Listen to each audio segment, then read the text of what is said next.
کہ کیا عقل اس ولایت تکوینی کو تسلیم کرتی ہے عقلی طور پہ؟ چونکہ عقل بھی حجت ہے، ہم قیاس والے تو نہیں ہیں، تو عقل اس چیز کو تسلیم کرتی ہے کہ کوئی آیا خدا کے علاوہ اس زمین کو وہ تدبیر کر سکتا ہے، روحیں قبض کر سکتا ہے، کسی کو مار سکتا ہے، یا کسی بھی نفس پہ جو ہے وہ مکمل اختیار رکھ سکتا ہے؟ کیا عقل اس کو تسلیم کرتی ہے؟ جی میں اس کی شروعات جو ہے یہاں سے کروں گا کہ بعض لوگ اس کو غلو میں لے جاتے ہیں. ہوں بعض کہتے ہیں کہ ولایت تکوینی غلو ہے، ہوں جبکہ ائمہ علیہ السلام مختلف متن کی روایات ہیں، فرماتے ہیں کہ نزہو ان الربوبیہ وقولوا فینا ما شئتم لن تدرکوہ، ہمیں ربوبیت سے دور رکھو اور پھر ہمارے فضل میں، ہماری فضیلت میں جو کہو گے نہیں پہنچ سکو گے. نہیں پہنچ سکو گے. یعنی ہم یہ نہیں کہتے ولایت تکوینی میں کہ نعوذ باللہ یہ خدا بن گئے، ہم کہتے ہیں کہ خدا نے ان کو اذن دیا ہے، یہ اس اذن کے تحت، خدا کے اذن سے کائنات میں جو چاہے تصرف کر سکتے ہیں. یہ تو ایک یقینی بات ہے کہ یقینی خدا کو جی خدا جی رکھ کے اس کے بعد اور تو یہی عقلی دلیل بھی ہے ہمارے پاس کہ عقل اس چیز کو تسلیم کرتی ہے کہ خدا نے اگر اپنے برگزیدہ بندے بھیجے ہیں تو جو وہ اس نے خلیفہ بنایا تو اس کا ایک مظہر ایسا ہونا چاہیے کہ جس کے ذریعے ہم اس کو پہچان سکیں، تو وہ افعال بھی ایسے انجام دے کہ جو لائق ہوں، شایان شان ہو، کہ ہم کہہ سکیں کہ یہ خدا جو ہے خدا نہیں، لیکن افعال ایسے ہیں کہ جو خدا کے اذن سے وہ انجام دے رہا ہے. اور عقلی دلیل کے تحت اور بھی کئی عقلی ادلہ ہیں اس کے اوپر. تو ائمہ علیہ السلام کو جو ولایت تکوینی عطا کی گئی وہ عقلی دلیل سے بھی اور ثابت ہے، اور اس کا کوئی غلو سے تعلق بھی نہیں ہے. غلو چونکہ کہتے ہیں تجاوز کو، کہ حد سے تجاوز کرنا یہ غلو کہلاتا ہے، اور اس میں حد سے تجاوز بالکل بھی نہیں کہا جاتا.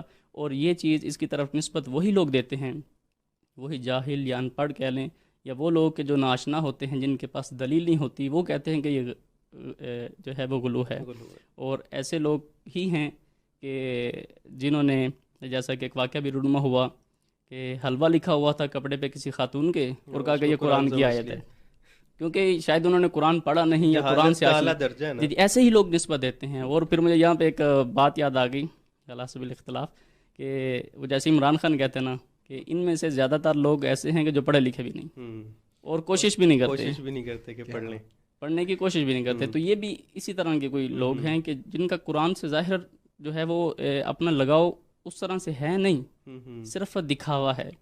دکھاوے میں آگے کہتے ہیں کہ ہم مدعی قرآن بھی ہیں، ہم قاری قرآن بھی ہیں، اور ہم قرآن کی اچھی تلاوت بھی کر لیتے ہیں، ہماری قرات اچھی ہے، ہماری تجوید اچھی ہے، ہمارا حافظ اچھا ہے، ہماری ہر چیز قرآن کے حوالے سے اچھی ہے. اور یہاں تک حتیٰ کہہ دیتے ہیں حسبنا کتاب اللہ، کہ ہمارے لیے کتاب خدا ہی کافی ہے، لیکن قرآن سے ان کا کوئی تعلق نہیں ہوتا. ایسے افراد بھی ہیں کہ جن کو 12 سال میں سورہ بقرہ نہیں یاد ہوتی. تو یہ جو ہیں ان کا قرآن سے اس طرح سے کوئی خاص تعلق جو ہے وہ ربط نہیں ہوتا جتنا وہ ظاہر کر رہے ہوتے ہیں. اور اگر میں یہ تو ہوگی عقلی دلیل، اسی کی کچھ مثالیں میں لے کر آنا چاہتا ہوں ولایت تکوینی کے اوپر، کہ ولایت تکوینی کے پاس کیا ہمارے پاس قرآن سے جیسا کہ ثابت کہ یہ قرآنی مثالیں بھی تھیں، روایات میں بھی مثالیں ہمارے پاس موجود ہیں. جیسا کہ ایک مشہور واقعہ ہے نہج البلاغہ میں مولا امیر فرماتے ہیں پاک پیغمبر کے حوالے سے صلی اللہ علیہ وآلہ وسلم، کہ جب پاک پیغمبر نے نبوت کا دعویٰ کیا تو قریش کا گروہ پاک پیغمبر کے پاس آیا اور آ کے کہنے لگا کہ اے محمد، آپ نے وہ عظیم دعویٰ کیا ہے کہ جو آج سے پہلے آپ کے آباء و اجداد میں سے کسی نے یہ دعویٰ نہیں کیا، یعنی نبوت کا دعویٰ.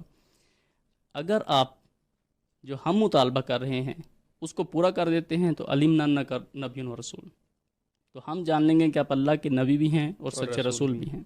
اور اگر آپ اس کو پورا نہیں کرتے تو علمنا انک ساحر و کذاب، تو نعوذ باللہ ہم یہ جان لیں گے کہ آپ جو ہیں وہ ایک جادوگر ہیں اور جھوٹے شخص ہیں، نعوذ باللہ. تو پاک پیغمبر نے فرمایا کہ ما تسألون، کیا چاہتے ہو، سوال کرو. تو انہوں نے کہا کہ سامنے کھجور کا درخت لگا تھا کہ یہ جو کھجور کا درخت ہے اس کے آدھے حصے کو حکم دیں کہ یہ یہاں سے چل کے آدھا حصہ چل کے جو ہے آپ کے پاس آ جائے اور آدھا اپنی جگہ پر باقی رہے. رسول نے فرمایا خدا ہر چیز پر قادر ہے، کر سکتا ہے. اور رسول نے وہاں فرمایا کہ میں یہ جانتا ہوں کہ تم میں سے جو کوئی بھی شخص ایسا نہیں ہے کہ جو رائے خیر پر آ جائے گا، اور میں یہ بھی جانتا ہوں کون ہے جو بدر کے کنویں میں مارا جائے گا، اور کون ہے جو میرے خلاف غزوہ احزاب میں لشکر کشی کرے گا. لیکن پاک پیغمبر نے براہ راست جو ہے خدا کے اذن سے ڈائریکٹ کھجور کے درخت کو مخاطب ہو کر کہا کہ یا ایتو شجرۃ ان کنت تؤمنین باللہ والیوم الآخر وتعلمین انی رسول اللہ فانقلعی بعروقک حتی تقفی بین یدی باذن اللہ. امام علیہ السلام فرماتے ہیں فوالذی بعثہ بالحق لانقلعت من عروقہا، کہ رسول نے فرمایا درخت کو مخاطب ہو کر کہ اے درخت، اگر تو اللہ پر اور روز آخرت پر ایمان رکھتا ہے تو اپنی جڑوں سمیت اکھڑ کر آ اور اذن خدا سے میرے سامنے آ کر کھڑے ہو جا۔ مولا علی فرماتے ہیں کہ اس خدا کی قسم جس نے محمد مصطفیٰ کو حق کے ساتھ مبعوث کیا ہے، رسول کی زبان سے یہ کلمات کے جاری ہونا تھا کہ درخت جو ہے اپنی جڑوں سمیت اکھڑ کر آیا اور رسول کے قدموں میں آ گیا۔ سبحان اللہ، کیا بات! یہ ولایت تکوینی کا معجزہ روایت میں بتا رہی ہے کہ رسول کو اختیار ہے، وہ جب چاہیں چاند کے 2 ٹکڑے کر دیتے ہیں، ان کے ہاتھوں پہ کنکریاں جو ہیں کلمے پڑھنے لگ جاتی ہیں۔ تو یہ سارے کے سارے جتنے بھی معجزات ہیں، انبیاء کے معجزات ہوں، ائمہ کے معجزات ہوں، یہ سارے کے سارے ولایت تکوینی کا معجزہ۔ اور اسی طرح کا ایک واقعہ جو ہے مولا علی کے ساتھ بھی کے حوالے سے بھی ملتا ہے کہ جب رسول خدا رحلت فرما گئے تو ایک یہودی آتا ہے مدینہ میں اور آ کر کہتا ہے کہ میں نے رسول کے پاس جو ہے وہ جانا ہے، رسول اللہ کے پاس۔ تو لوگ کہتے ہیں کہ رسول خدا صلی اللہ علیہ وسلم اس دار فانی سے رحلت فرما گئے ہیں، تو کہا کوئی تو اس کا وصی ہوگا۔ تو لوگ اس وقت جو خلیفہ تھے ان کے پاس خلیفہ کے لے گئے، تو جب اس نے سوالات کیے تو مطمئن جواب نہیں مل سکے، تو وہ مایوس ہو گیا۔ تو وہاں پر حضرت سلمان فارسی یا یوں کہوں کہ سلمان محمدی موجود تھے، تو انہوں نے کہا کہ او میں تمہیں وصی کے پاس لے کے جاتا ہوں جو حقیقی وصی ہے۔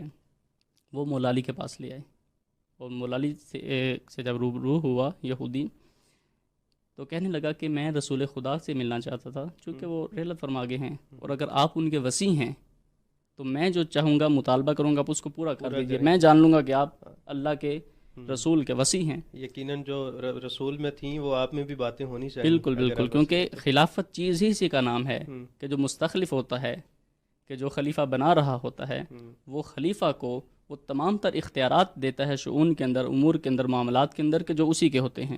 خلافت چیز ہی اسی کا نام ہے۔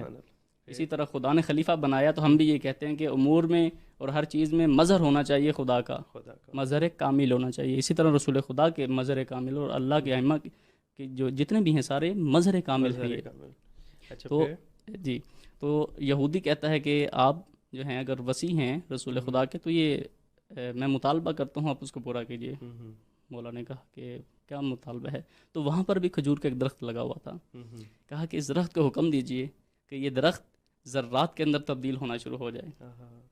تو آہستہ آہستہ اس کے پتے، اس کا تنا، وہ مکمل درخت ذرات میں تبدیل ہو کر ہوا میں بکھر گیا۔ اب یہودی کہتا ہے کہ اس کو حکم دیجئے کہ یہ جیسے تھا اسی طرح سے پہلے ہی یہ درخت واپس آ کر لگے۔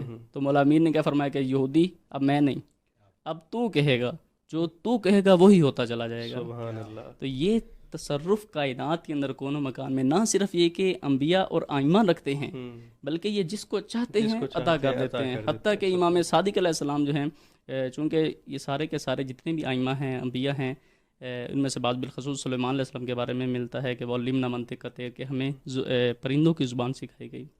اسی طرح امام صادق علیہ السلام کے بھی کئی واقعات ہیں، پرندوں کی زبان سنائی گئی جو تھی ان کو معلوم تھی، انبیاء کے اور ائمہ کو معلوم ہوتی ہے۔ تو امام فرماتے ہیں کہ اگر ہمارے شیعہ جو ہماری اتباع کرتے اور ہماری جو ہے وہ ٹھیک سے اتباع کرتے اور ہمارے قول و فعل کے اوپر ٹھیک سے عمل کر رہے ہوتے تو لاسمعناہم، تو ہم بھی ان کو یہ آوازیں سناتے۔ تو یہ جو ہیں یہ جس کو چاہتے ہیں عطا کر دیتے ہیں، خدا کا فضل ہے۔ خدا کے تفضل سے یہ خود بھی فعل انجام دیتے ہیں، ان کو تصرف کا اختیار ہے، اور کسی کو چاہے تو اپنی نظر کرم سے اس کو بھی عطا کر دے۔ سبحان اللہ۔ مرشد آپ سے ایک